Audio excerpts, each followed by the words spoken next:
utilize whatever the medication is therapeutically, they don't even reach therapeutic levels. Whereas other people, it builds up and becomes so toxic that they die. So there is a genetic variance in people based on whatever their code is embedded in their genes. But genetic variability doesn't account for everything that occurs in our body. As you can see, when we have twins, it doesn't necessarily, if you separate them from birth and expose them to completely different stresses and toxins, they will be very different people. So there's a lot that can be changed because of what we call epigenetics. This is what allows our genes to be expressed. And things like incoming toxic burden in your diet and lifestyle have a lot to do with what epigenetic factors you activate and allow to become active in your body. So things like being exposed to different environmental pollutants, having a sedentary lifestyle, eating improperly, and as you can see here, smoking, these will all contribute to epigenetic failure, and you will have expression of genes that don't promote health and wellness. So, and will actually decrease your ability to detoxify toxins when you're exposed to them. So this is where we see that detoxification pathways have limitations, because what this is really based on is enzymes function, which we'll talk about here in just a second. But when there's so much toxin in your body that the enzymes can't handle it, it makes sense that there would be a buildup and there would be start to become an excess of it. So that is really what we start seeing. It's dependent on how active your enzymes are. And you can see continuous exposure to dietary and environmental toxins may lead to an impairment in the ability of patients to metabolize and clear dangerous toxic compounds from their body.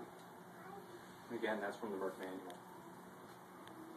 So I want to give you the big picture of what's really going on when you're exposed to a toxin and when you detoxify it.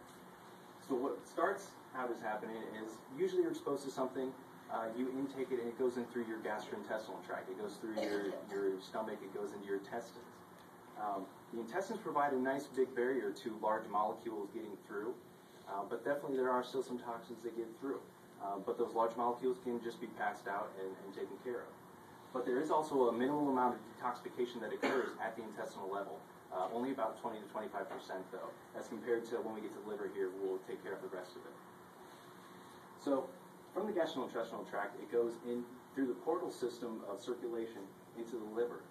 Once we get to the liver is going to filter out more of the larger molecules, and it's also going to have the enzyme processes in place, the phase 1 and phase 2 enzymes that will neutralize and also make the toxin more water soluble so that it can be put into our blood and then be taken out through the kidneys. And then the final step is the phase 3, elimination through the kidneys, and then also sometimes the toxins that are detoxified in the gastrointestinal tract will be detoxified through the gallbladder. So this is a little illustration kind of to show you what happens once a toxin makes its way into the liver. The first thing that happens is it's going to be functionalized. What's going to happen is it's going to become a reactive intermediate. It unfortunately becomes more reactive than it was in the first place. We all have heard about antioxidants and why they're so important. It's because of things like this. This is a very reactive oxygen species, and it needs to be taken care of very quickly. And that's where this phase 2 comes in. Phase 2 will conjugate, or it will take a water-soluble molecule and put it onto this reactive toxin, making it neutralized. Once it's neutralized and it's now water-soluble with the water-soluble attachment to it, it can now be excreted through the kidney and the urine. And we've taken the toxin from ingestion and we've passed it out of the body. But the thing is, there needs to be a balance between our phase 1 and phase 2 enzymes. If you think about it, if we have a buildup of phase 1 is really active. We're building up lots of toxic intermediates. Phase 2 is slow. We're going to not be able to process those as quickly, and we're going to have a buildup that's going to start making us sick and unwell. Or if you have a decrease in phase 1, you're just going to have a lot of free toxins floating around in your body wreaking havoc. So it's really important to have balance between the two, not to have too much phase 1, phase 2, but also that they're all functioning the way that they need to. And this is from the Journal of Current Drug Metabolism. So, and this is also a variable depending on your genes again, also depending on your gender your age, diet, and presence of other chemicals. So looking a lot at more epigenetic type things, your diet and your lifestyle, and also your exposure. So what happens though if you are imbalanced, if you have too much phase 1, too much phase 2, or not enough function here? What's going to happen is you're going to get poor expression of these enzymes, and you're going to get less than optimal excretion. You're going to start developing symptoms because of this overload of toxic burden. And there's just lots and lots of things up here, and I couldn't even put all the things on here that are thought to be contributed to by toxicity. But just some of the big ones here, I'm not even going to read them all to you: fatigue, some digestive problems, allergies and sensitivities, autoimmune types of conditions, inflammatory conditions, liver and kidney disease. All these things can be contributed to by toxic load buildup in our body. So chances are a lot of you know somebody, or maybe you've experienced some of these things in the past. This is definitely something that could be an issue for some people here, some people that you know. So if we are having these types of symptoms, what should we do about it? Well, first we need to recognize the need for detoxification. And what we like to do as practitioners, the other doctors and I, we like to start off with getting a good, thorough history of what's going on with your body, what types of diseases you've had in the past, what types of symptoms you're experiencing at the present. We also do a lot with questionnaires. And these questionnaires give us a little bit better idea, and I know a lot of you have already taken a look and filled yours out, as to if you do have possibly some toxic-related symptoms occurring. From there, we can decide if we want to do some hair mineral analysis, which would tell us if we have some heavy metal exposure in the past. We can do some liver enzyme testing, or do more comprehensive stool analysis, or kidney, urine, and blood testing. A lot of times we don't have to do that because we can get as much information as we need from the detoxification questionnaires and from your history. But sometimes if there's a real serious issue going on, we do need to take the extra steps and do some further testing. But let's definitely start with something less invasive than doing any sort of laboratory testing. We do the comprehensive history. Like I said, we want to get an idea of any past exposures that you had, any past conditions or symptoms that you're dealing with. We then go in and we do the detoxification symptom survey, which you all have the medical symptom survey, which is on the front of the one sheet that says detoxification survey. And then we also have a xenobiotic tolerability test, which is on the back sheet there. And I think most of you have found it already. Looks like this, though.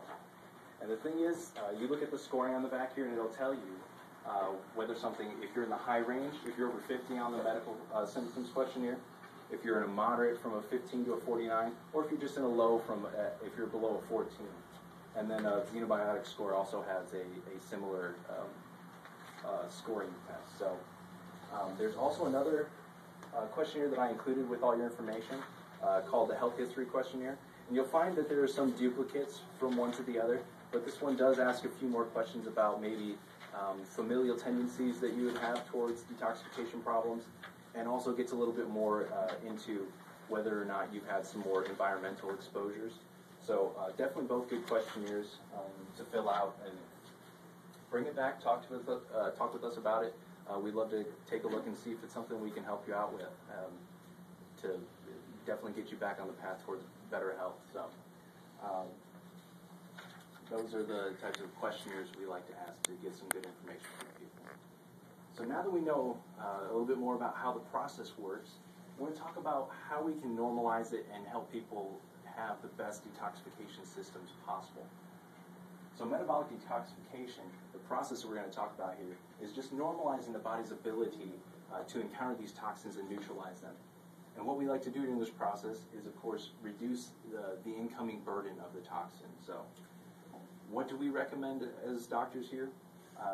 We recommend the Epigenetics cleanse. And we have a simple 10-day program, and there's also a little bit more advanced 28-day program. I know some of you already looked at the 10-day program that I've included, and you're like, oh my goodness, this is pretty intense, which it is, but the results are just phenomenal. So I definitely encourage you not to just throw it out the window because of that, the difficulty that could be involved with it. So, but either of the programs, the 10-day or the 28-day, they consist of 4 specific parts: the targeted nutrition, the clean eating plan, doing daily easy exercises, and also stress reduction. So those are the main 4 things that we want to accomplish through doing metabolic detoxification.